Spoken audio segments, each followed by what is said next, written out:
Hey, good evening, everyone. Thank you for joining us on the political deep dive.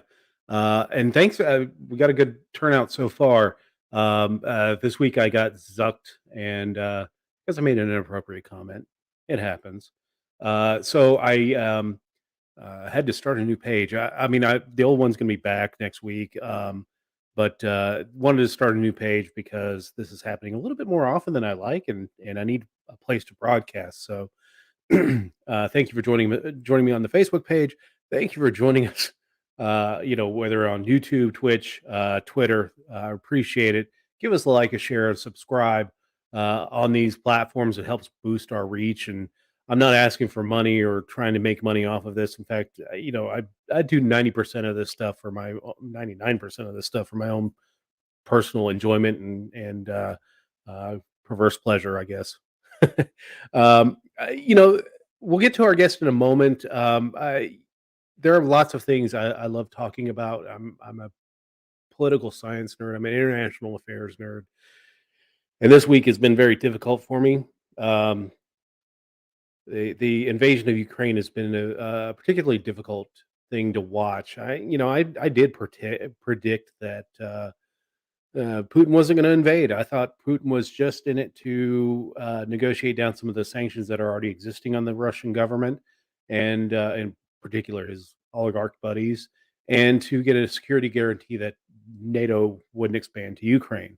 Um, I was wrong about that, and he is acting very erratically. But I do take a little bit of pause, and I'll get into that in a moment. But um, just seeing the uh, Ukrainian people stand up to this is quite amazing. I can't speak enough good things about the Ukrainian people. Politicians, Zelensky's an actor, and he knows how to use the camera to his effect, and he's done it very well. I will say that. I mean, the videos he posts of him outside, knowing that he's got a bounty on his head, those brass ones. I'm not gonna lie, but remember, we're early in a war, and we're not immune from it, even though we're not participating. Where there's propaganda going on both sides, and my hope is that the Ukrainians push back the Russians and the Russians leave. I hope this causes the Putin government to fall. Um, but let's not pretend that Ukraine is a perfect country. I mean, there are issues there. When he talks about denazification, there is a what is called the Azov Battalion. It's not like the entire military. It's not even the entire government. There is one member of the parliament who's part of the political wing of the Azov Battalion, the Svoboda Party. Um, but that whole thing is overblown. I will probably tell you that in the American military, there's just as many neo Nazis and white supremacists and things like that within our own military. That shouldn't be a reason for us to be invaded.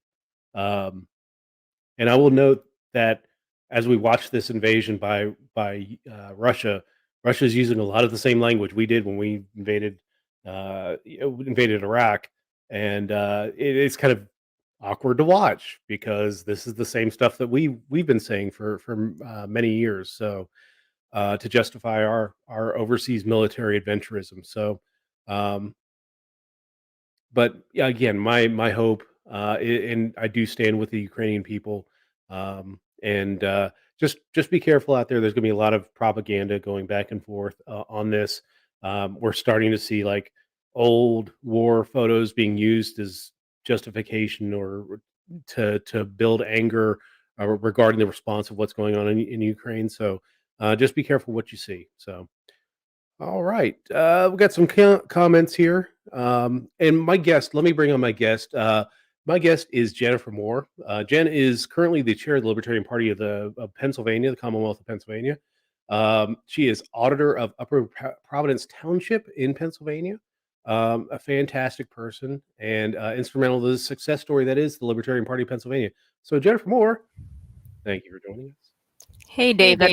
Wow, I'm really washed out. It's all good. Yeah, let me see if I can fix it a little. I don't know. My Yeah, dog's no. scratching at the door. Thank you for having me on. That's a Hey, little no better, I problem. think. Yeah, I know that you are really keen about telling your story and telling you what is going on in Pennsylvania.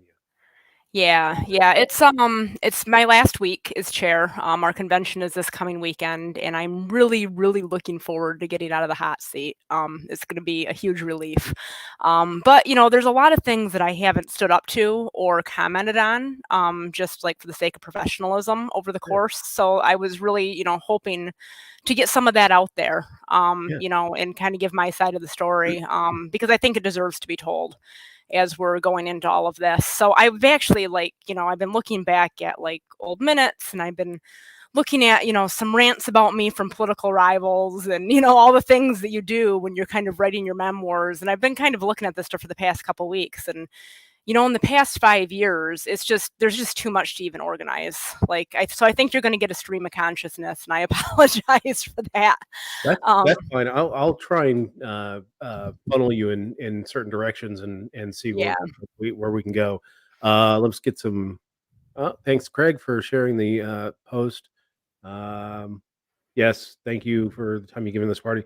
So 5 years. Let's actually go back and how did you become a libertarian? Well, I had been a libertarian for long before I joined the party, but in 2017, the convention was my birthday weekend, and I told my husband, I want to go to the Libertarian Convention for my birthday, and he's like, "Are you nuts?" And I'm like, "No, I really want to do this."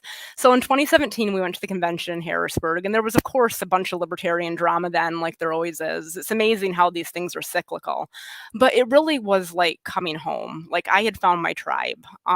It was just I was one of those new activists, and I was ready to get to work. I was excited about it, and I did get to work.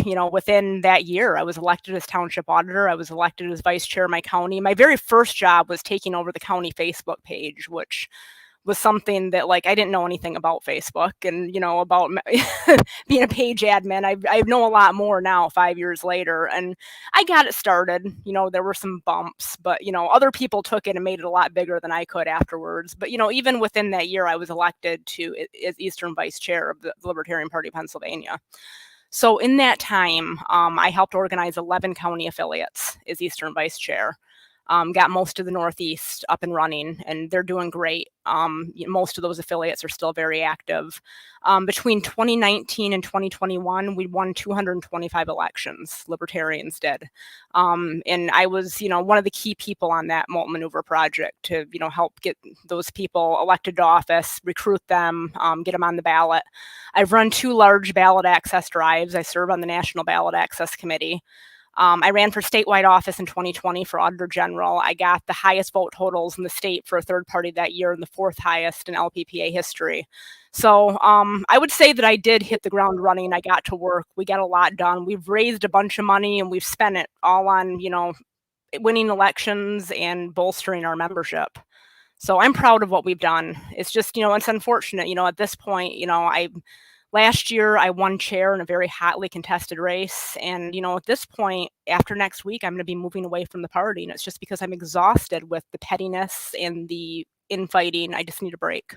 Yeah, and we'll get to the Yeah. examples of the crap that you've had to deal with, but uh, you I wouldn't say you glossed over it, but you kind of ran through it pretty quickly. Just Yeah. brag a little bit about the success of the Libertarian Party of Pennsylvania, particularly within your administration as chair this past year. What has the Libertarian Party of Pennsylvania done?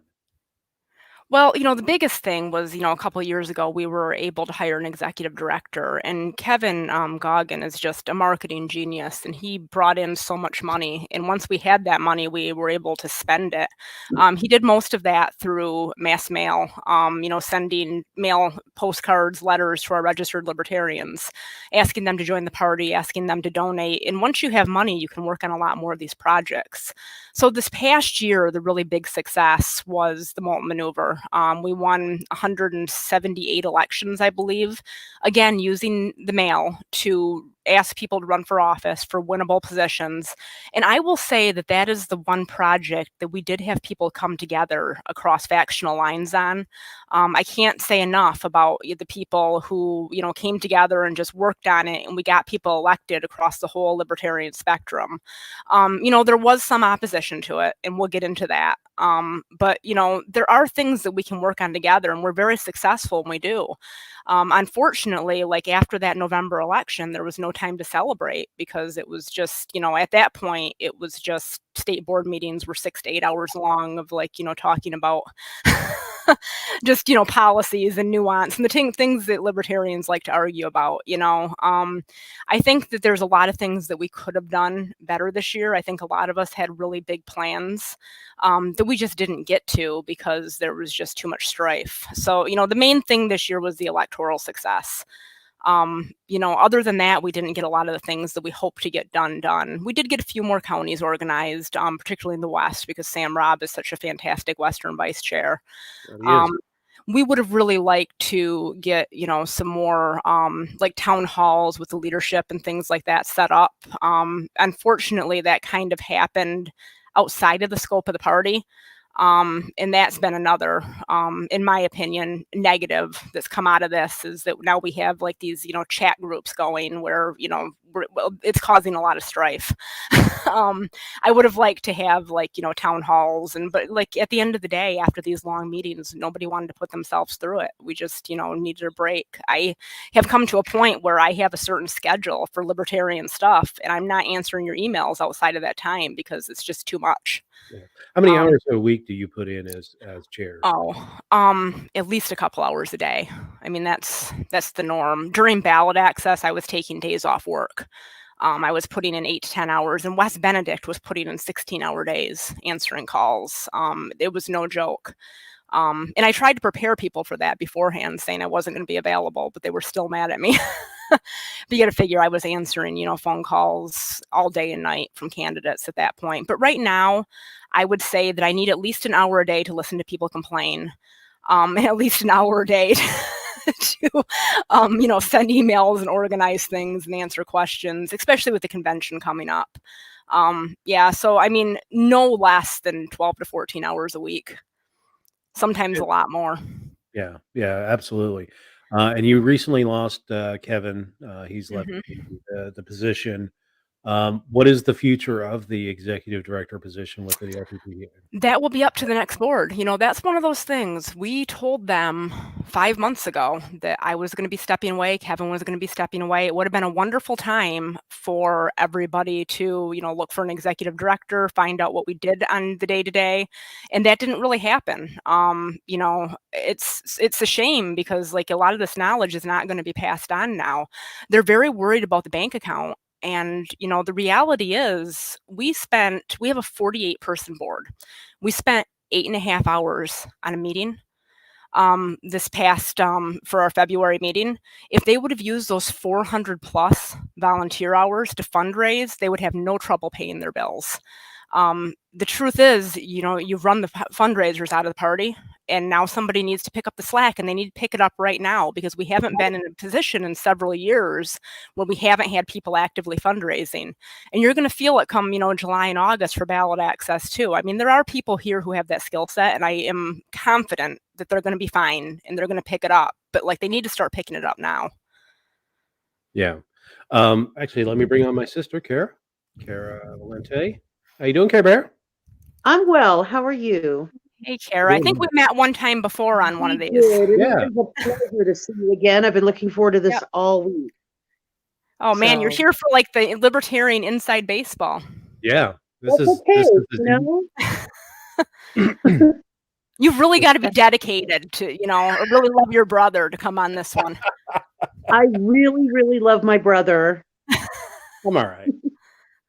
He's all right. All right. All right. Well, let's talk about fundraising. So how has fundraising been this year? This year has actually been pretty good. I mean, Kevin's done his mailings. We had, unfortunately, our finance chair also resigned. we tried to call a meeting and nobody really responded. So I guess that'll be for the next board as well. It was just, there was a lot of difficulty because I had to go back through all the minutes to find out who was even on the committee. There's still things like that organizationally that we can do a lot better on. I believe that this will probably be a better fundraising year than any year so far. A lot of that was because the Molten Maneuver is such a easy concept to engage with people on. We can tell them, look, we won, we're going to win all these elections. We have a track record, or we did win all these elections. Please donate. So, you know, that's a great pitch. Yeah. I think that's why we've done so well with it. We also have a really big convention coming up where, you know, it's my hope that they'll raise a lot of money. You know, the main thing is our main full-time fundraiser is no longer here. So, you know, they need to get somebody to fill that role fast. And even if it's not the executive director, whether it's getting the finance committee up and running, I mean, that's just tasked to the people who are going to pick it up and do it. Yeah, exactly. Recently you had issues with there was an audit that took place. Are you able to talk about that? I can talk about some of it. I mean, the main thing is, you know, that there's some discrepancies with record keeping and things like that. That, you know, we're still going to need a little bit more time. But yeah, I mean, the audit wasn't good. It really, for me, was a trip down memory lane. It was difficult to see, knowing that I'm stepping away, because I can see in the last 3 years how we've professionalized things. I can see how we were raising money, how we were spending it, how we finally had record retention, we were leveraging data, and how, you know, before all of this, we were only raising like $6,000 a year. There were no minutes to be kept anywhere. We don't know why money was spent the way that it was spent. You know, I'm not saying that anything nefarious was going on. It's just that we don't have proper records. And the last 3 years, we do have good records. You know, we definitely found places for improvement, but, you know, nothing like the time before. Yeah. So, you know, it's difficult to, you know, to see everything that you've built, you know, being risked because, you know, of infighting. But again, like, you know, I'm a professional. I've got my job. I've got a career. I've got my family. Like, politics is pretty low on the totem pole. And this is a volunteer job. Like, I do this as a hobby, and it's really not fun anymore. So, you know, the audit was, it took them, I don't know, 80 hours, 100 hours. Like, they were working on this audit for like 12-hour days, like every weekend. It was amazing. We had to go back and spend like $1,200 to get all the bank statements that had not been preserved, and, you know, copies of checks. And that was another thing that was really fascinating to me, to see the check copies come in and what money had been spent on before as of now. You know, before, a lot of it went to reimbursing activists. Whereas in the past couple of years, we've done a lot of money to like mail houses and professional services and things like that. You can just see the growth of the organization. You know, not that it was bad the way things were done before, just that we had professionalized things and we're playing on a different level these past few years. Growing pains, that type of stuff. Yeah. So being a state chair is difficult. I did as West Virginia state chair, not nearly as difficult as what you've been going through. And even before your stint as state chair, talking to you about your career in politics last year when we did a show on women in politics, kind of detail some of the pushback you've been receiving as state chair, despite all this enormous success that you've been having. Yeah, I mean, the main thing, there's been just like this huge like cultural shift in the LP. I would say that it probably started in 2019. It's just like all of a sudden there's like this negative feedback loop where everything is painted as a conspiracy. Anything that you don't like happening is a conspiracy. And, you know, I can go through example after example, and I'll probably give a couple of them here, but there's just like all these whispers about people's motives started to manifest. And you'll hear it all the time. You know, they'll be talking about how, you know, they just want to keep it their small social club, or, you know, I mean, like, just like projecting on people's motives. It's like just completely false. I mean, if we wanted to keep it our small social club, we wouldn't have a board of 48 people and 1,700 members, right?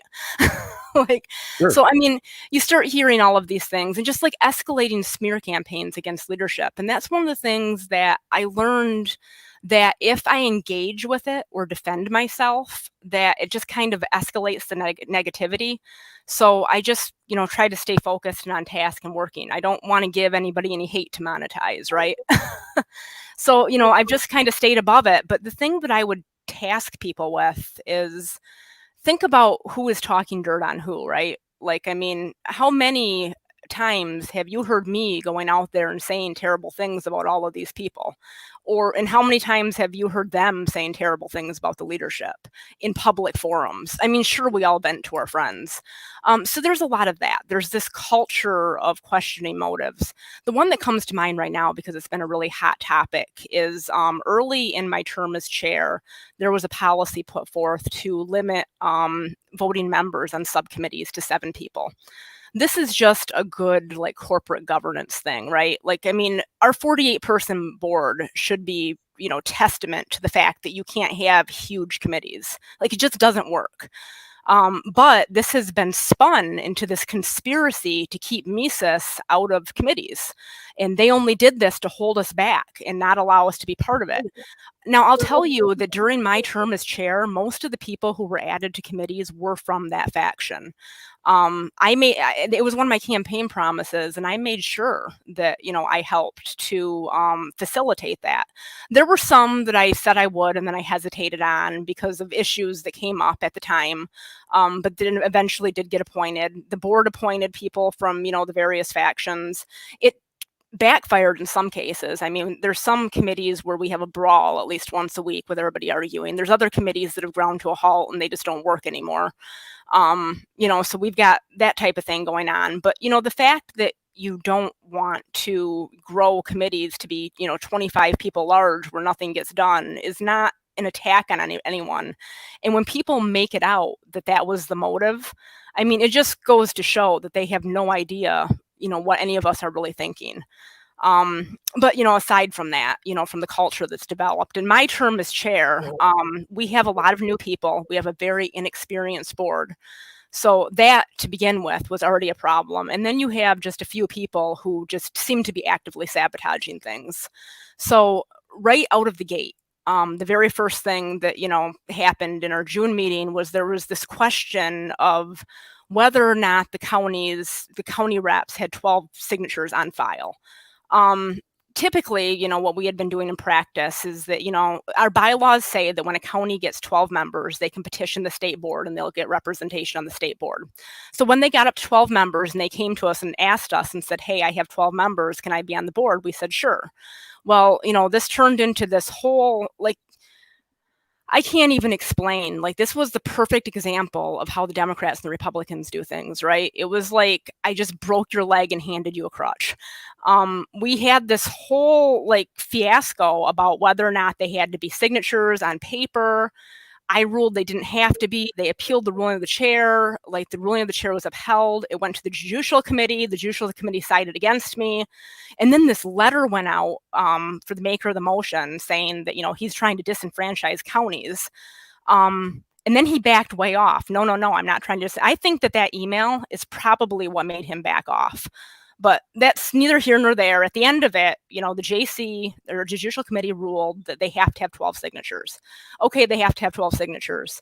Well, not even later in that meeting, they tried to bring a county. The same person who was fighting me on this tries to bring a county and submit them to be a county within the LPPA and a county affiliate with no paperwork. We're like, you don't have any paperwork. You're disputing the paperwork, but you don't have any paperwork. This is this.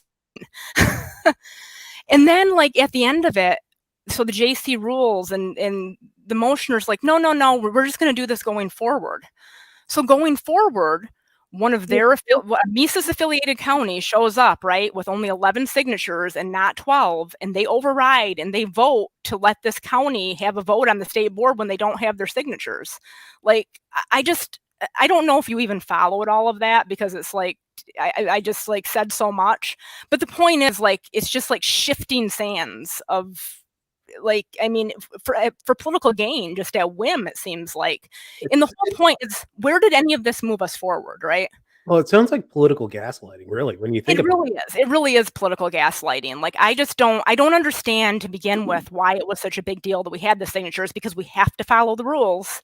But then you didn't follow the rules yourself when it came time to like recognize your friends. Like, I mean, the rules don't even matter. We might as well throw the rule book out at this point, because everybody is just doing whatever they're doing for political posturing. But it wasn't just that. People would show up to meetings with motions that they didn't have. I mean, I worked so hard to get these agendas out in advance. No other chair had done that. I tried to send them out a week in advance. This last meeting, I just gave up, and I held it till 9:30 on Friday night for a Saturday meeting, hoping that people would give me their agenda items. They didn't. They still showed up with a bunch of agenda items. And then the approval of the agenda was a political football. I mean, they would argue it for 3 hours. Like, I mean, and then on top of it, we would just have we had a policy manual update at least every board meeting. And they wouldn't even like workshop it beforehand. They would show up and want to debate it on the floor of the meeting. Like the language, like this is like CIA, like organizational sabotage stuff. Like, I mean, our meetings started at 4 hours and then became 6 hours and then they became 8 hours. Like, I mean, and everybody's like, well, not everybody, but they're like, see, we deserve a better chair than this. It's like, no, once we get there, like if you guys want to do this, my only job is to call on people and make sure everybody gets heard. Like, I mean, you need to put things to committee, refer to committee. Like, I had 3 things on the last agenda that said this should be referred to committee. This should not be something the state board is debating. They put them all on the agenda anyway. Like, I mean, they came with motions that nobody had heard about and placed them on the agenda. Like, there's just no winning. By my last meeting, like, I had been stressed out the entire time. I had a splitting headache every meeting. This last time, like, you walk in and you see them all on Zoom and they're angry. Like, they're really like mad about this, about these like nonsensical policies that don't even matter. And at that point, I just leaned into it and like saw the humor, because like really like you're taking yourself so seriously right now. And I know that a lot of people thought that my attitude was unbecoming, but I really was laughing at the absolute absurdity of the fact that we were going to spend 8 hours arguing about nothing and get nothing done for no reason. I mean, to me, like, the fight for power within this party, and I hate to denigrate the party, but really, it's like trying to become principal of a homeschool.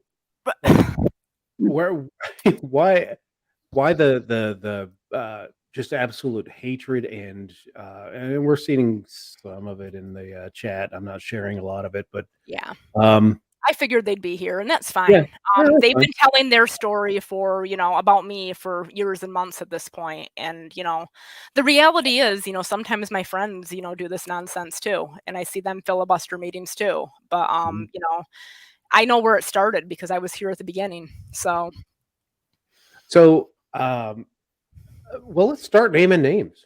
Like, so people are angry on these meetings.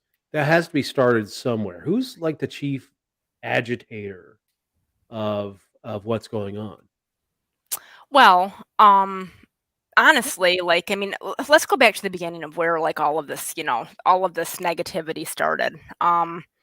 I would say in 2019, there were some, social media arguments between our executive director and Michael Heiss. Our executive director said, Let me just add that Michael Heiss is the chair of the PAC that is called the Mises right. Caucus. It is a political action committee. He is based in Pennsylvania, and we'll definitely talk about him more. Yeah. Kevin had basically said that he was sowing discord for political gain. And it turned into this whole, I just need an apology from you. So like they came to the state board with this letter demanding an apology or else Kevin should be fired. And at the time it kind of hit everybody out of the blue, but that was kind of where all of this discord started, right? And there was the recording of the meeting, which Michael asked the chair at the time, Steve Sheets, for, and Steve said, I think I deleted it. And he came back and said, no, here it is. But then like Michael Heiss and Mark Bozzacco still decided to bring this whole like slew of hypothetical questions to our judicial committee about, whether or not like deleting recordings against policy was breaking bylaws, and then they used that to try to have Kevin and Steve removed. Now, mind you, he had the recording the entire time all these judicial hearings and stuff are going on. He already had the recording, but he just wanted an apology. I mean, it just like it was just amazing. And that's one of the criticisms of me, is that I didn't stand up to them, or I didn't try to mediate. Like, my whole thing at the time was, you have the recording. Like, I see if you never got the recording, why you would have a point, but you have the recording in hand. You had it for weeks and months at this point, and you're still carrying on. So all of that happened. And then we had officer elections in my county. And we're all, in the same county.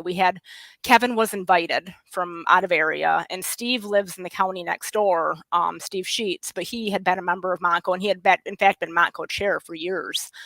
We show up to this meeting, and I'm telling you, the people in Montco were really sick of the drama.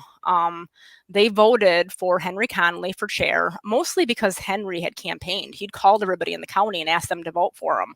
As soon as the vote didn't go these guys' way, it was a huge conspiracy. I mean, they still to this day talk about how I installed a socialist. I mean, they will tell me that I called people to tell them to vote for Henry. Like, I literally showed up and voted on my own behalf.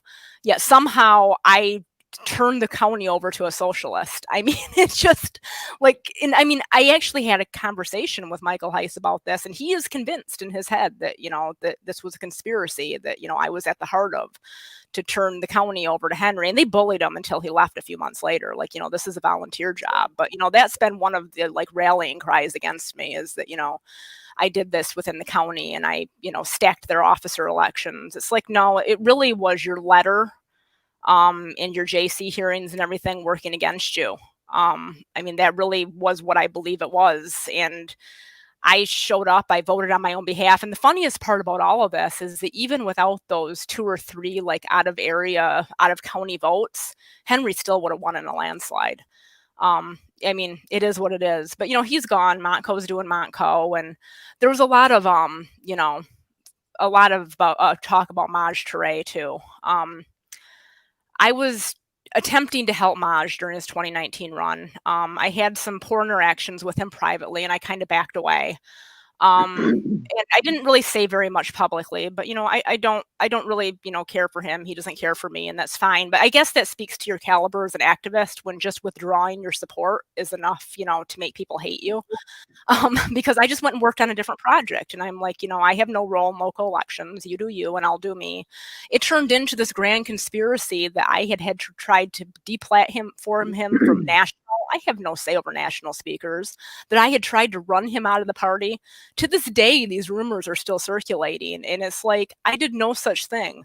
I backed away, and I worked on, the Moulton maneuver, and we got 47 people elected that year. Like, I was not worried about what Maj was doing in Philly. I did call and reach out to his campaign towards the end and asked him if they needed any help with looking over signatures and stuff. And his campaign manager said no. That was more than I did for most candidates. But, at that point, I just wasn't actively out there petitioning and handing out literature and stuff for them. And, that alone was enough to, get them riled up with me. But, the stories go on and on and on about, how I'm corrupt. And I mean, that's the thing you hear over and over and over again, is corruption. And really, it's just these like out of control stories that they've spun about, I was just in the area, and, all of a sudden it's my fault. Yeah. Kara, you got anything to add? Or you got any questions? I know you're on. I can tell you, as someone who's run for am I muted? No. No, you're good. As someone who's run for office, I can tell you that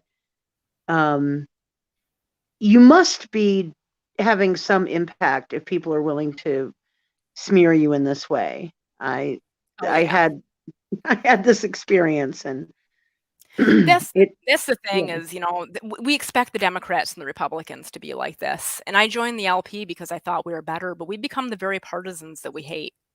It's unreal, because it wasn't like this 5 years ago. Right. Yeah. And I don't know. I mean, the whole takeover language and takeover stuff that they've been putting out, is definitely going to draw. They could take over and just have a hulk of a party that they, that's just burnt out shell of what it once was. and have fun with that, I guess. But so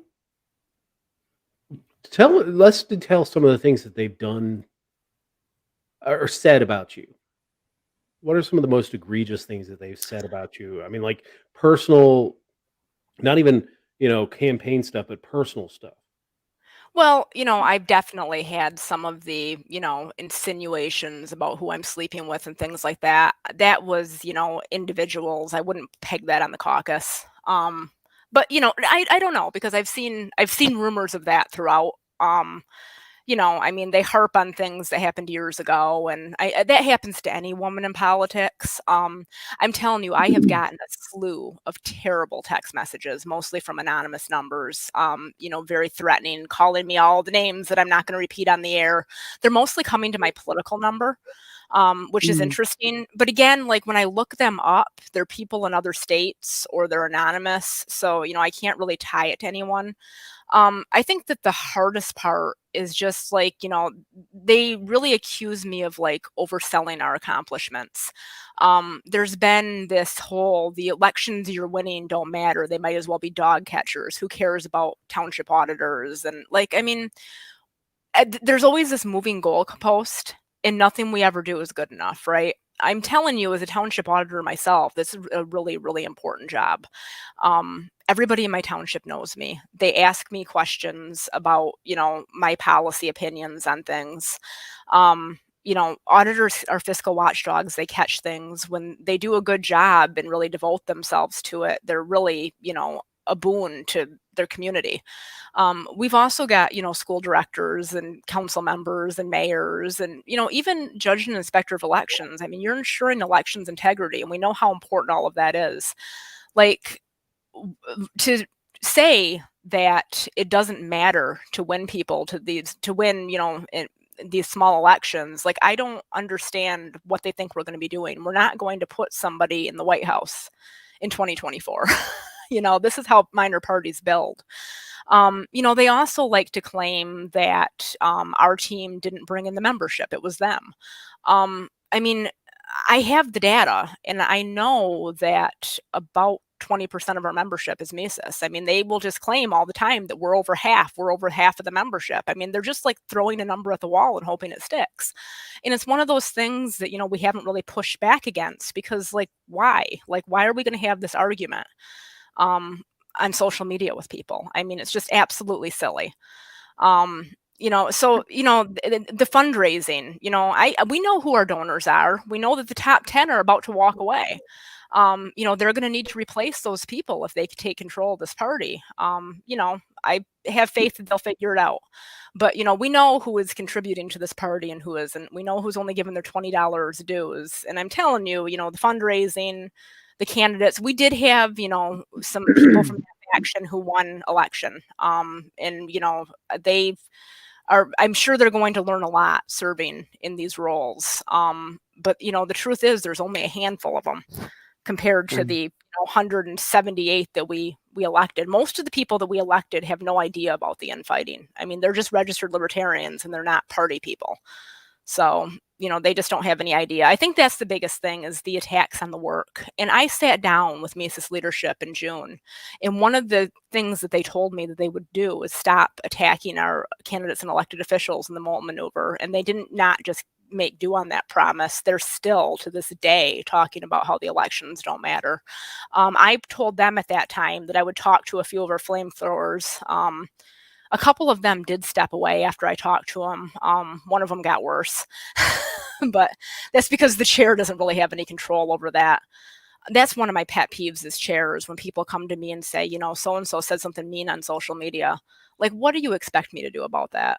Like, we're all adults here, right? Like, it's not the chair's job to police your Twitter feed. And they bring it into our meetings. Like, it's ludicrous. But, it is what it is. Like I said, I'm just about at the end of it. And, I mean, it's not like hurtful or anything to think that this is going to be over. It's really just a relief. Like I said, this is a hobby, and I've had lots of other liberty organizations reach out and want me to get involved. I haven't made a decision about what I'm going to do yet, but I'm like just really looking forward to the next chapter. I don't want to be part of a partisan political party where everybody's fighting over nothing. Yeah, exactly.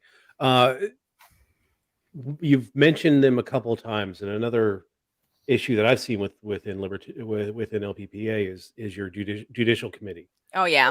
What is the hypothetical? Like, Well, so they keep hearing cases in non-controversy, right? They're supposed to be the final body of appeals. yeah, So they, if something comes to the board and it's a violation of the bylaws or whatever, the person can bring it to the judicial committee and they'll make a ruling. But now they're almost legislating from the bench. Like, they're asking, what should we do about credentialing? Well, that the credentialing is the purview of the membership committee. You should go to the membership committee and ask them about credentialing. And if you have ideas, you should work that policy and, potentially bring it to the board, but work within the committee. By going to the JC instead of going to the proper venue, we don't have a credentialing policy now. I mean, we could have had one if they would have gone the proper route. But it's become, in the past 3 years, we have had JC drama at the final meeting of this past time. I figured they were going to try to remove me as chair this past time, and I guess they figured they didn't have the votes or something, because that motion never came. California was talking about it out at their convention, and a bunch of people were calling me like, "Are you going to be removed as chair?" I'm like, "I don't think so." What happened was I made a public statement saying that the JC is out of line. This is not their role. They should not be hearing cases that are not appeals, and I will not entertain any of their rulings if it involves a hypothetical or a case in non-controversy. I did say that the board is free to override me, which the bylaws say that I serve the board. So if the board says, "No, Jen, you need to do this," I would absolutely do it. But I wasn't going to take it up of my own volition and say the JC said this, so it's the gospel, because I felt that they were rogue. And one of the JC justices, he has a radio show, Ken Krawchuk, in southeastern Pennsylvania. Ken Krawchuk I've been sending him to spam since 2020. So whoever inherits the chair email should probably unspam Ken, just because I just can't. There's just some people that I just can't, and I'm willing to admit that now. So the only time that I ever get Ken's emails telling me that he's going to be smearing me on his radio show is when somebody else has the discourtesy to copy me on a reply. but he talked about me on his radio a few times on the radio and called me a rogue chair, and that's fine. Ken, the feeling's mutual. We are both in a role in this party, and you think I'm out of line, I think you're out of line, and that's okay. We don't like each other, but at the end of the day, the JC, I think that they've really overstepped their role, and they did rule against me and say that I should follow whatever their rulings are, and I can be disciplined if I think they ruled against me, because I heard they did, but I haven't read any of their rulings, if you want to know the truth. I told them I wasn't going to read them, and I didn't. So yeah, it's one of those things where they drug me in front of the JC, and interesting enough, I didn't go. I sent a representative, and the person who represented me was Grant Meckley, who was the chair of our judicial committee, and he resigned because he felt that they should not hear cases in non-controversy either. And Grant is actually like a Mises-leaning guy, and he's one of our best. His loss, he's an incredibly intelligent person, incredibly measured, incredibly fair.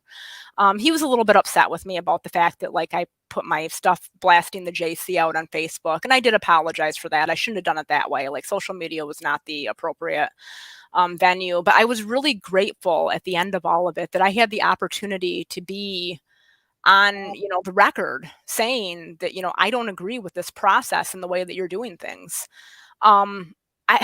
Our JC, now that I've had to look into our bylaws and compare them to state law, they're so completely out of line, as far as state law. And I think that there have been hearings that have come since then about that. This board really needs to get a legal opinion regarding the judicial committee, because they should be subservient to the board, not vice versa. And I'm not a lawyer, but I've talked to a couple of lawyers about it, non-party lawyers either too, outside neutral opinions. that's another task that's going to be left to the people who are still left is, figure this out, because what they're doing is not the proper way to do things. But I found it interesting too that, our regional rep has not, spoken to me recently or been around for anything, but she did show up to the hearing against me, I hear. Yeah. So, which is fine, but it is what it is. They'll be rid of me in a week. So, Yeah, and now, I know that I was, I will say I didn't have anywhere near I mean, even negative interactions with the Libertarian Party of West Virginia at all. But the palpable sense of relief when you step away from being chair yeah. is amazing. I can't even imagine what you're going to be feeling this time next week. Yeah. And Well, I have some surprises up my sleeve for the convention too, but we'll leave that for this weekend. well, I'll definitely be buying you a drink. Yeah, Or one of the hardest parts in looking back on all of it is when I decided to run for chair. There was a phone campaign against me where they were calling to tell everybody how corrupt I was and how I caused all this drama in Montco, and like things that were just blatantly untrue. And after that phone campaign, it actually like solidified a lot of my political allies, because they were like, I've never gotten a call from you talking about anyone like that. Like, I can't believe they called me and did that. And I know you, I know it's not true. But I also had people call me and say, yeah, like I had somebody that I was working with as far as a donor for the Molt maneuver, and they were like, we don't want to work with you guys until you figure this out. Like, we literally lost donors because they were like, escalating flame wars and, trying to keep me from being elected chair.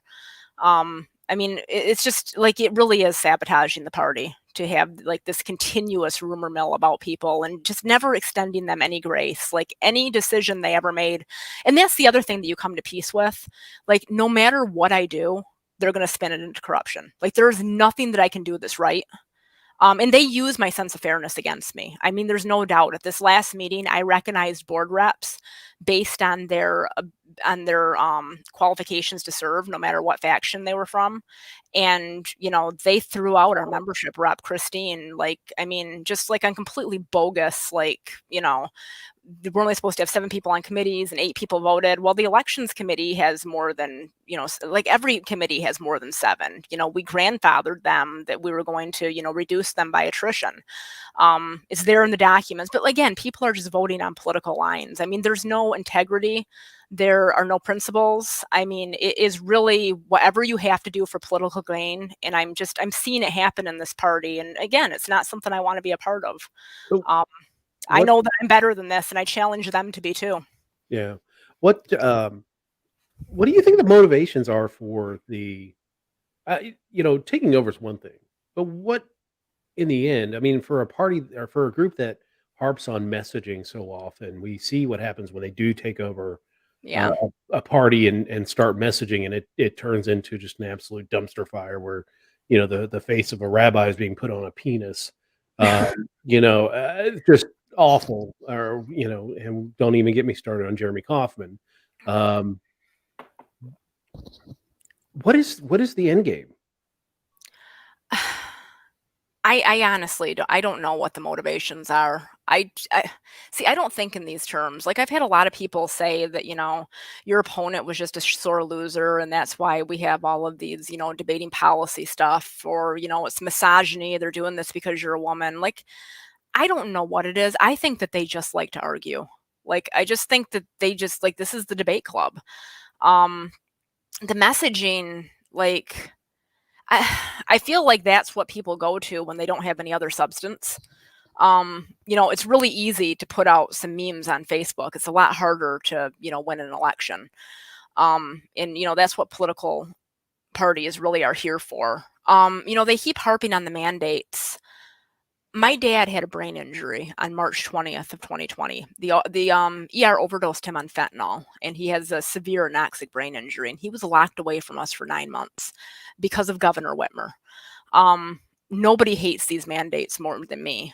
I mean, but at the same time, like, you are not a freedom fighter because you refuse to wear a mask into a grocery store during a respiratory pandemic, right? Like, I mean, that's a little bit loony. Like, I mean, so, like, I mean, they are still harping on the mandates, like, years after most people are living normally. So, like, I guess we just don't see eye to eye. Like, I mean, we had lockdowns. I was I mean, they were detrimental to businesses. I mean, my dad was given drugs to chemically restrain him that, further injured him seriously. He lost the use of his hands, and that would not have happened had we been there. I think that, Governor Whitmer belongs in prison for crimes against humanity after what she did to my family. But on the other side of that, like, I was on PBS NewsHour talking about my grandma dying of COVID, and I had libertarians laugh reacting to the interview. Like, I mean, it's just like, do these people have no soul? Like, I mean, they're completely incapable of seeing the other side of it. So, like, I get it that you want mandate messaging, but when you put up like Stars of David and Auschwitz, like, is your messaging, like, I don't think that we're on the same page. Yeah. You I mean, know? it's freedom and responsibility. Right. Like, a lot of the people that have gone so over the top on code messaging, and I will tell you, the state party, the national party, the party apparatus shouldn't be. They can do some messaging, but the messaging should be the candidates, because you don't I want will to agree. box I agree. you don't want to box your candidates into positions that they might not hold, or it may not be the big issue for them. So, let the candidates make the bold policy pronouncements and all that stuff. Let the party manage the affairs of the party, That's so that how it you should be. put money out there, put resources out there to assist candidates. That's what a party should be doing. I've got a feeling that, should some of these other takeover things happen, that they're going to come into have a come to Jesus moment about what it actually takes to run a state party. It's not a Twitter account. It's not a Facebook post. It's I don't know if they care, David. I don't know if they care. Like, I don't know if they care about running candidates, or, absolutely. maybe they do. I mean, there are certainly some people who were out there hitting the pavement, getting the signatures. And, I hope that those people will be the ringleaders if they take it. But, I just, um, they seem to want to rewrite everything without any kind of, thought of the history of the organization, or the way that things are actually structured. I mean, that's the problem, is I've been playing within the rules within a civil war where nobody's paying attention to the rules anymore. Yeah. Yeah, I mean, it's just a situation. Like I said, nobody will refer things to committee. Nobody will. They bring motions that they don't add in advance. They debate the fine nuance of policies for hours. Like, I mean, you just can't. Every single board meeting that I showed up to, I was bringing Robert's rules to a knife fight. I mean, that's the only way to put it.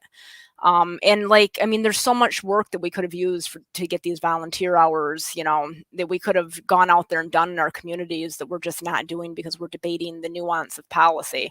And then the very people who are running for positions in this party are saying, yeah, these are all the things we should do. And it's like, well, why did you vote against it or abstain when you were on the board? And you could have been telling your friends that, like, this is the way that it should be run, but, like, you are enabling them to grind, throw rocks in the gears. Like, I don't get it. Yeah.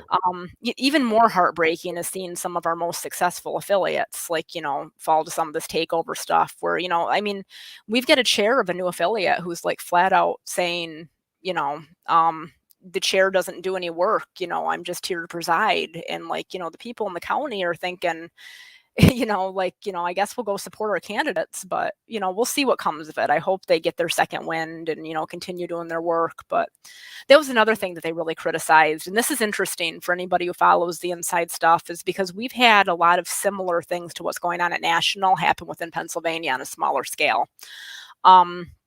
Bucks County was one of the things that they've criticized me on. In Bucks County, we had a chair who had not held the annual meeting in the time frame that he needed to. I think that it was an oversight, like, he wasn't trying to hold on to, but he didn't hold the meeting. And when the meeting adjourned, they I guess, called the meeting back to order and like changed bylaws and installed officers. And the next thing you know, I've got like, 3 complaints about Bucks County, right? And so like I went to their next county meeting and I was like, listen, you guys hold officer elections with notice, like do this properly. Otherwise, like it's going to go to the state board. The state board, just like the LNC, the only thing that they can do is disaffiliate. And like, I mean, I can tell you, you've been challenged by 3 members within the county, and it's going to come to like a disaffiliate or not disaffiliate vote. So please, like, just handle it locally so that it doesn't come to me, because I don't want my first board meeting to be this. And they did. They picked it up and they handled things, and they had officers elections, and everything ended up exactly the same. But they criticized me for doing that. I feel that I did exactly what the LNC should have done. It said, figure this out yourself, or else we're going to have the vote. And I don't know how the vote's going to go, but we're going to have the vote, and, it's either disaffiliate or not disaffiliate. Like, I mean, just ignoring it was not going to work, because the gauntlet had already been thrown, right? Like, I mean, if we have members in good standing challenging the county we live in, we can't just not hear it. So I don't know what else they expected me to do.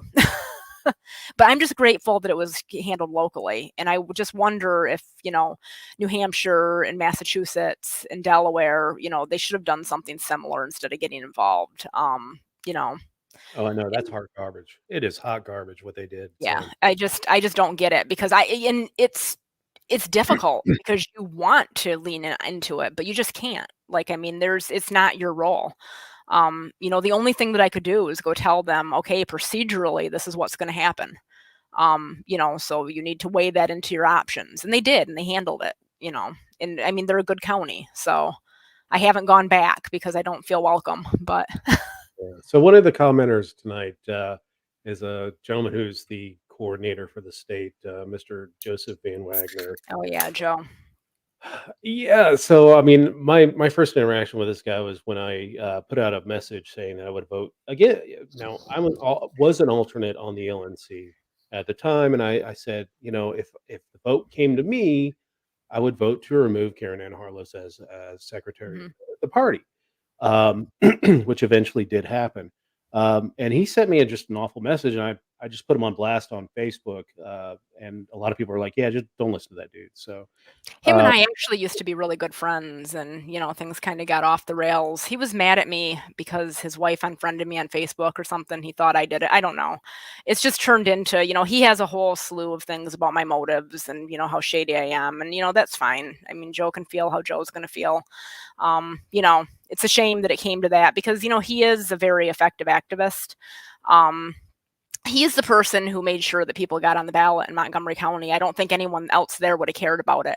I think that he might have done it out of spite for me, to prove that, but, if spite is what motivates him to go and get signatures so that he can say I did it, and, screw Jenn for saying that, we don't care about this, I hope that people have lots more of that kind of spite. yeah, exactly. That's me, putting it out as motivations, but, maybe that's not what it was. But I'm just glad that he did what he did to get people elected, because we have a constable here in my township that Joe helped get on the ballot. So, and he did reach out to me a lot during ballot access. We talked almost every day, with him asking me questions and me answering, and all of those conversations were perfectly reasonable. I was always willing to work with him when I needed to. He's the person who, threw me in front of the JC and who I expected to try to remove me as chair. Again, like, I mean, it's just one of those things where when I look at people who are so angry and taking this stuff so seriously, I don't have time to LARP at politics.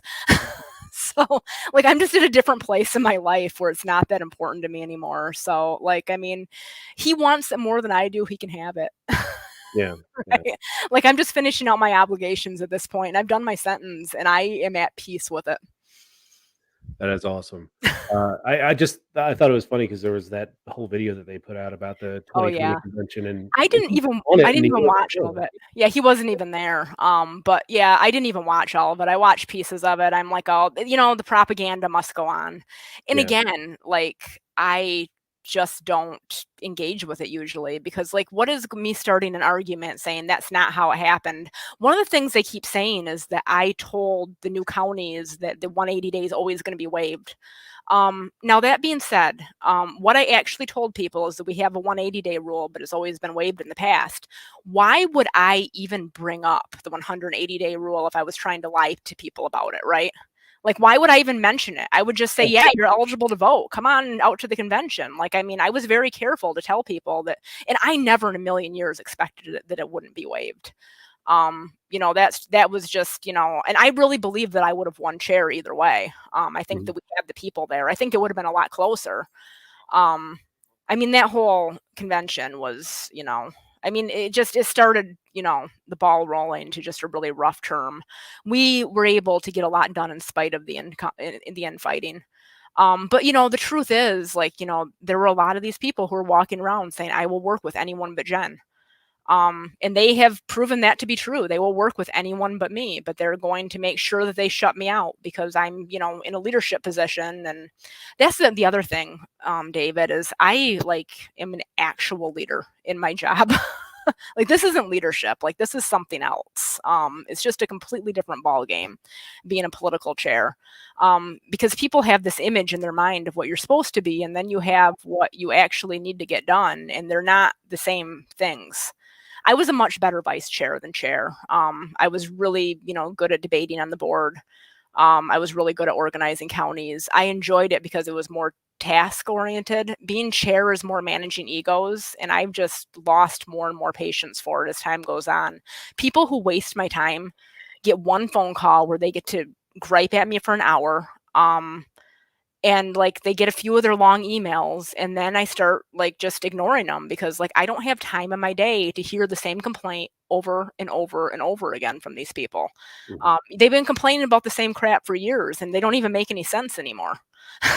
You know? Well, it just seems like shifting sands every It is. you know, you did this, now okay, well, this is the problem. You do this, now this is the problem. And it's no way to run a party. Like, No. and do they expect that they're going to have get that grace when they become chair? Like, I don't know. I tell you what, the people who are running for positions in this party need to grow a lot thicker skin, because people are going to criticize you all the time unfairly. And this literally is like one of the first times that I've spoken out about it. Time for another Budweiser. I gave up drinking. oh, I think God, that I may need to have some wine after this next convention, because, you know, yeah. But it's, yeah, I mean, they need to grow a thicker skin. It's not, and, you know, that's never been a problem for me. I know my own worth. I don't like, nothing that these people say about me really affects me. You know, I've had a lot of like, you know, I mean, everybody shares the screenshots, and I always tell them, like, nothing that you're saying about me is private. Like, all of the stuff that you think you're saying in your private little chats and stuff, like, you know, people show me. I ask them to only show me the stuff that like actually has pertinence to my job, because the rest of it just makes it harder for me to work with people. But like, I'm at the point where like, I don't really care that much about working with people anymore. I just have, you know, I don't have much left to do.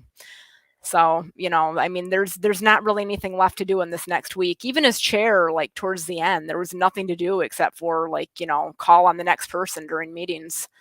You know, I wasn't voting. I wasn't, you know, it was just making sure everybody got heard and getting through the list. So, and you what a know, list that is. I mean, yeah. I will tell you, as state chair, I don't think, I mean, I don't think my entire meetings lasted as long as probably 2 of your meetings. Like, Yeah, all the it's meetings I held, the including last, convention. yeah, the last one was, I mean, it's just, part of it's the fact that we have a 48 person board. I mean, that's completely Yeah, untenable. But it's always the same couple people that, you know, are talking over and over and over again. But, you know, at the end of the day, you've got a 48 person board, and you just like, we are hearing things that don't do anything to move us forward. You know, policies on like, you know, recordings and emails are the things that have come up recently. And I realize they're really important to people, but it just needs to be punted to committee. The credentialing policy, it's really a shame that nothing got through. But, you know, again, we had Mr. Van Wagner in the membership, you know, chats, like, you know, he would just lambast everybody like, you know, this is, you know, the way that it's going to be done. And if you won't compromise by doing it my way, I'm going to the JC. over and over and over again. I mean, we saw it, but, I just, there comes a point where there's nothing else that I can say or do. Like, people are going to do what they're going to do, and, they'll either figure it out or they won't. We have the opportunity to be really successful. There's more members right now than we've had throughout history. There's more elected officials. There's a lot that can be done with that if they don't let it, fade away. I mean, the sand is going to slip through their hands if they don't start picking up the ball and fundraising and making sure that these groups of people that we've brought together stay together. That's the challenge that they need to pick up. And if you don't want to work with me, that's fine. You don't have to, but you do have to work with some of the other people, and you have to get over the fact that they flipped up off a bus once a year ago. Right? Exactly. I mean, tensions ran high at that. I mean, I've never seen a convention quite like that. The one in last year in Pittsburgh. They're already all writing their own agendas for this convention. It's it's amazing. And the vitriol and yeah. I was taken aback by it because we're pretty copacetic here in West Virginia, but I'm telling you, I walk into a room and there's people that I have never met who are staring me daggers. I mean, people who just hate me. Like, you can see it on their face. They hate me, and I've never met them before. And it's like, it's really an unhealthy, toxic environment when people are doing that. Like, I'm a volunteer. I mean, that's all there is to this. Like, it's just absolutely insane that these people are taking themselves and this party this seriously. That, I don't get it. This is a little tiny party that gets like 2% of the vote.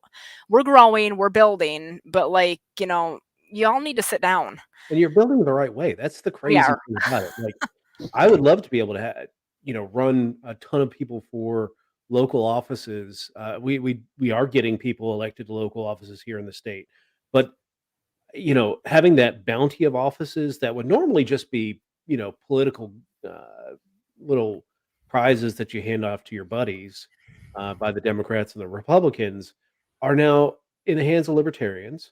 We don't have that here in West Virginia, and I would kill to have that ability to say we've got 100 some odd West Virginians elected to serve these offices. Now, when we go to a county commission election, we can say, hey, they've been serving as such and such.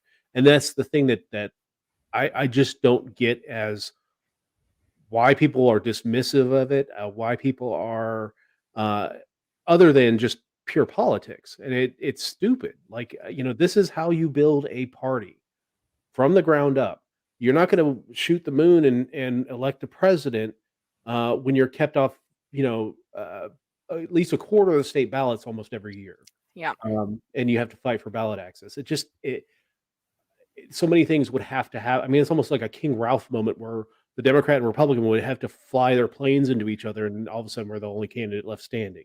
But we can't even govern ourselves, and follow the rules. I don't know how we can expect to ask anybody to vote for us at this point. I mean, that's where I'm at with the Libertarian Party. I mean, we really have come to a point where, we can't even get through a state meeting and agree on, fundraising goals and, events goals and, a strategy.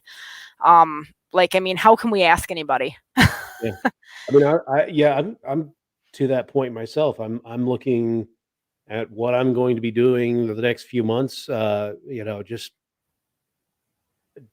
is that future without the Libertarian Party? Is it with another liberty organization doing work to advance liberty wherever I can, or is it going to be, watching what happens in Reno and beyond just spin into a dumpster fire? Well, I actually booked a cabin in the mountains for the weekend of the national convention. My husband's talking about going to a music festival instead, like a Grateful Dead thing. So we haven't decided what we're going to do yet, but I haven't planned on going to Reno for, quite some time. Yeah, I'm I not either. just, I just am not interested. If anybody has any needs any help with anything they're working on, or I am still deciding where I'm going to go next. I've had a couple of people reach out to me. I don't really want to work on any libertarian campaigns. I've had a few like campaign manager offers. I feel like it's a little bit too close to the party. I'm Yeah. telling you what, I am getting legal threats at least once a week from various people. Like, I have never seen a group of people who claims to hate the state who are so willing to wield its power against other people. You all need to do better. Like, I mean, it is like absolutely insane. Amen. And I Amen. think that it's just like, I don't know if you mean it or if it's just like you're trying to like rattle me. Between that and the nasty text messages, and like, I mean, it's just not really worth my time anymore. I was the director of a crisis pregnancy center. I've done grant writing. I worked at the USO even. I've done a lot of volunteer jobs. I worked on a bunch of like, wildlife initiatives and like clean water initiatives over the past. I mean, I still volunteer at animal rescue with my kids every other Saturday. So like, I mean, I'm telling you, I do more good for the world and have more fun scooping cat litter than I do chairing libertarian meetings. Like cat litter is literally better, and it is more of a boon to our society. Yeah. Yeah, exactly. Uh, Ed, anything else you want to talk about? I don't know. I think I Anything covered a you lot want of to it. cover? Like I said, it was it's kind of a, stream of consciousness. I will say that, we've had the chair of our Judicial, Legislative Action, and Finance Committee resign. Our Eastern Vice Chairs resigned. Our Executive Directors resigned. At least 3 or 4 county chairs have resigned. And there's a bunch more that are going to be on their way out the door. Y'all are burning down the house that you live in. I mean, that's the message that I want to give you. I will be here for ballot access for Liz Terwilliger. You're not going to be able to reach out to me all summer. I mean, you're not going to be able to expect a response like you've had in the past. I would be happy if someone wants to come forward to do that now and pick my brain and have me talk to you about, the various paid petitioners and pass on some of that knowledge. But like, don't come crying to me 2 weeks before deadline. The cat litter caucus. Um, I mean, we've come to a point where decorum is like totally non-existent. Everything is like, flame wars. I'm just tired. I'm When you tired. I'm done. when you treat politics as a zero-sum game, you're always going to be rewarded with this exact sum of zero.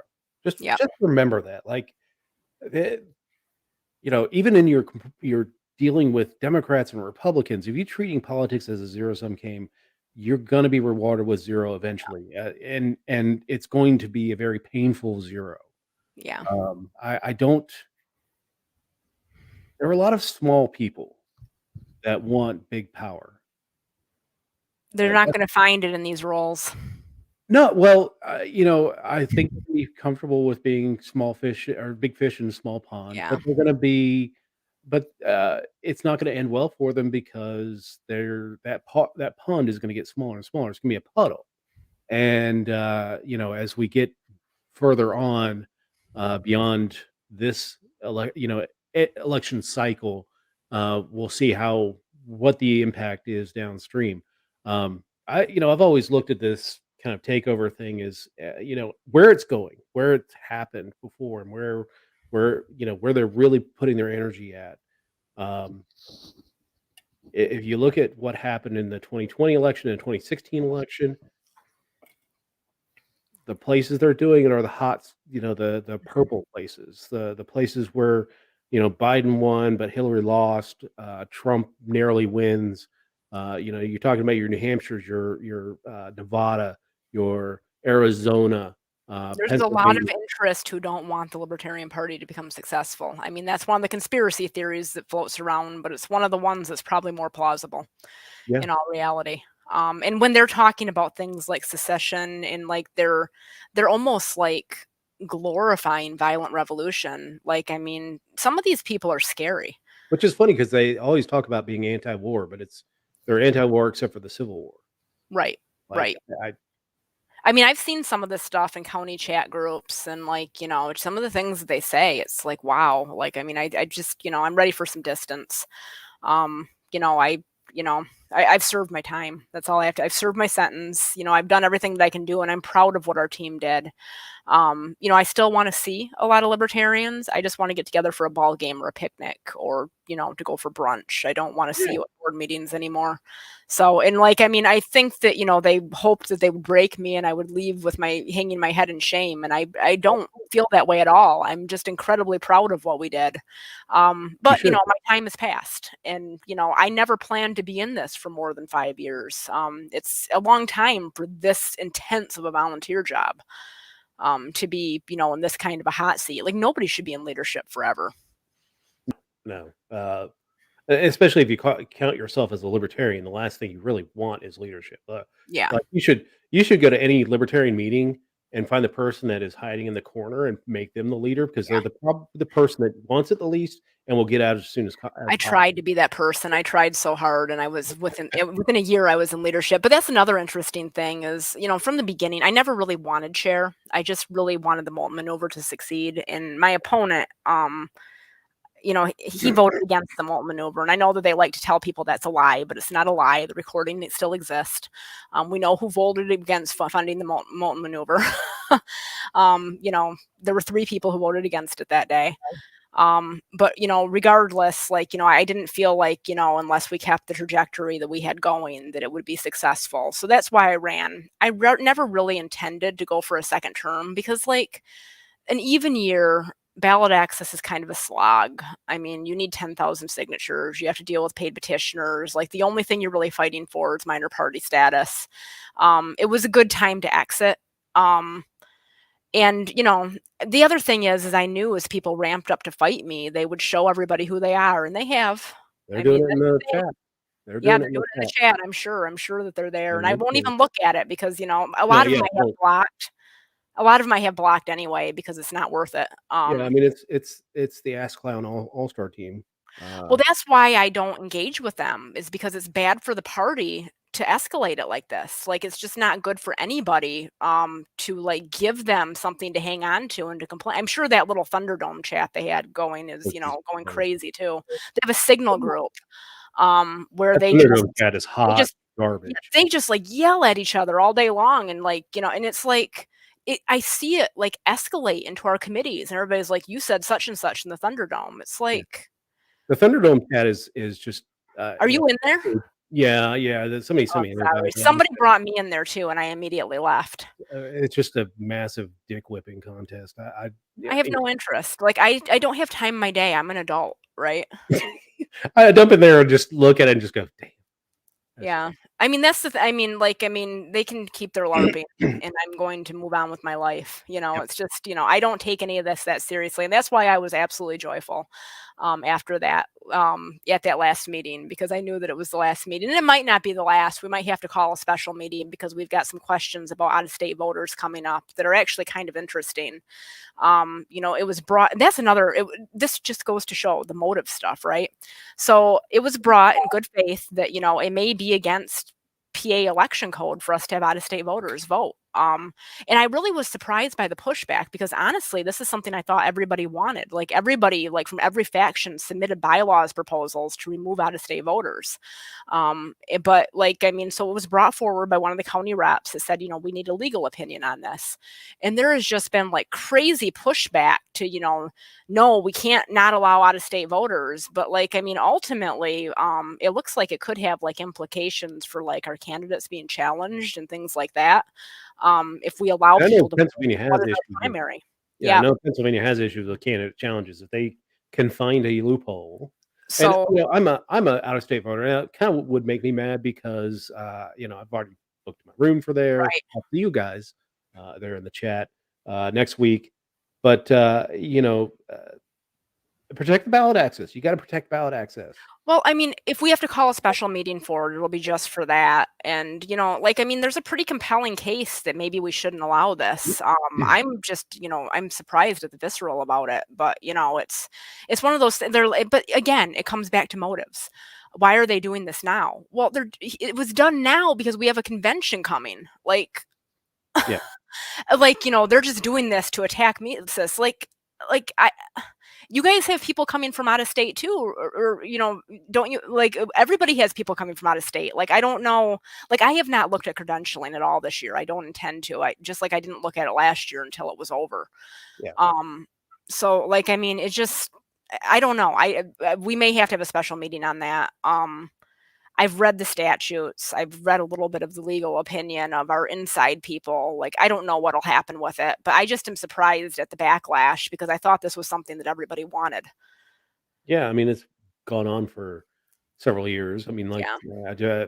I don't know. Well, we'll see. I'll be there regardless. There was another funny one recently where we've been posting the speakers for our convention on Facebook one at a time, and Dave Smith went up, and there was naturally a little bit of backlash, right? And I mean, it was organic, but it immediately turned into like this Facebook screenshot of like, look at these losers. They put this up at 10 o'clock at night and had all their friends go and say negative stuff. Like, no, there was no conspiracy. Like, nobody, like, it just, everything isn't a conspiracy. Everything that you don't like in the world is not a conspiracy. Like, if you think it is, you must be really stressed out. Like, Dave Smith got pushback because he's Dave Smith, right? Yeah. Like, I mean, because he's had some bad takes on things that people don't like. So I mean, it is what it is, but like, immediately it was a conspiracy by leadership that we sent people to say nasty things about him. And then, so they dogpiled the post, and it's like, I just don't get it. Like, I don't know. I don't want to share space with people who want to debate the nuance of things like rape and age of consent. Like, I just don't have any time for you. I just don't have any time for you. Yeah, I will definitely not be at the Dave Smith 12-shot minimum No, group. no, neither will Yeah, I. that I'll be hanging out with my friends. So Yeah. anything else for the evening? I don't think so. We covered a lot. I don't know how Yeah. clear I was. Well, thank you for giving me the opportunity, because I do plan on getting a little bit of this out here over the next few weeks before I retire from it.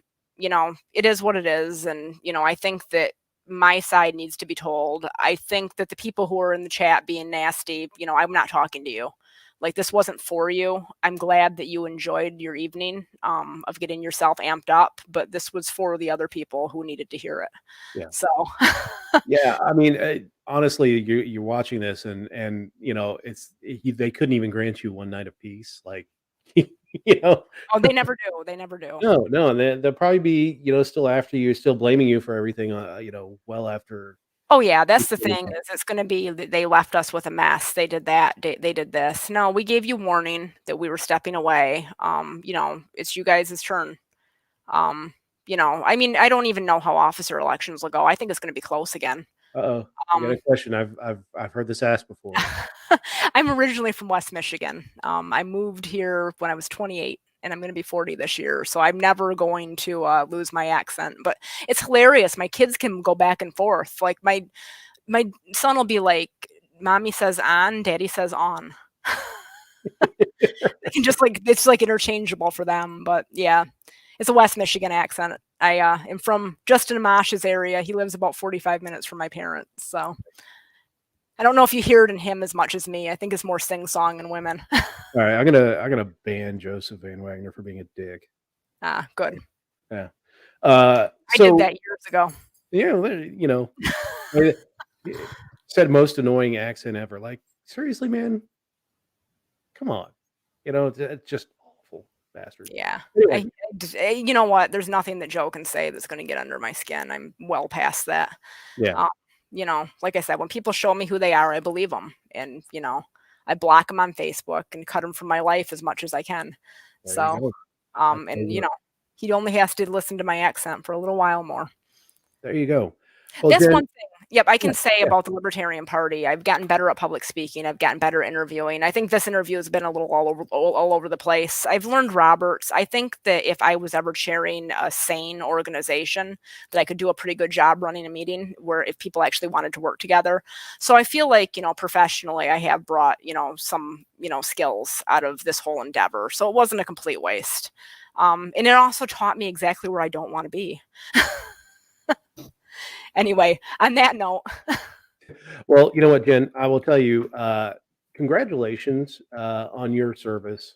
Thank you. Not just as chair, but as vice chair, all you've done for the Molt maneuver, all you've done for the state of Pennsylvania and getting people to see the Libertarian Party as a party that does win elections, that can step up, not just in the smaller races. We're seeing people elected as mayor and city council and things like that, and that's just a testament to the work that you under your administration, under Steve Sheets' administration, Mhm. all the hard work that you guys have done, and I can't wait to see you guys in a few days Yep. on Saturday morning. Look forward to all the fun stuff, and uh, thank you. And Thank you. Thank you so much for having me on. This is one of those things that I went back and forth about doing it, but I think that it needs to be heard. well, you absolutely earned your right to say what you said. I mean, Yeah, I've we've talked, and I've heard what's gone on and what people have done to you and said about you, and yeah. that if this is, people think this is unbecoming of a state chair. You've earned this moment to say what you've said, and I don't even think that I've said anything that bad. I mean, no, and the truth is, like, I've seen my friends act not very appropriately either at times. But the difference is, I guess, is I've a lot of times when things have blown up, is I've almost seen them bullied into it. yeah, I haven't really responded to the bullying. I've stayed above it. This here is me responding to it. yeah, and this should serve as a warning to anybody who actually serves in this role, not only this next election, but in future elections, that this is the shit that goes on, and Yeah. there are people out there that have bad motives and do bad things and make your life a living hell. And They will if you project all of their motives onto you. yeah, when you said, we were talking about getting a group together to spam a post, that's what they do. Yeah. I mean, I know, that's the thing, is they think everybody else acts that way, because that's literally what they're doing. I was really it's appreciative for fair. that post, because it let me know who I needed to remove from my Facebook, There you go. you know? Throwing a little chlorine in the gene pool. Yep, yep. All right. Well, thank you so much, Jen, and thanks everyone for watching. We have a ton of people on YouTube, a couple people on Facebook and on Twitch. Don't get the numbers for Twitter, but you know, uh, all those people out there, thank you for watching us. Want to just give a quick plug for my buddy Travis. Travis is a staunch supporter of the Ukrainian people, and has a girlfriend from Ukraine, and has been suffering. But I want to refer people to his business, the Deep End Antiques in Beckley, West Virginia. One of the best places to find. West Virginia is famous for its blown glass, its crystals, and all that fun stuff. Military surplus. If you want to get some great stuff and find yourself in Beckley, West Virginia, stop by the Deep End Antiques. Or you can go on the Facebook page and interact with Travis yourself. Travis is a fantastic dude, fantastic libertarian.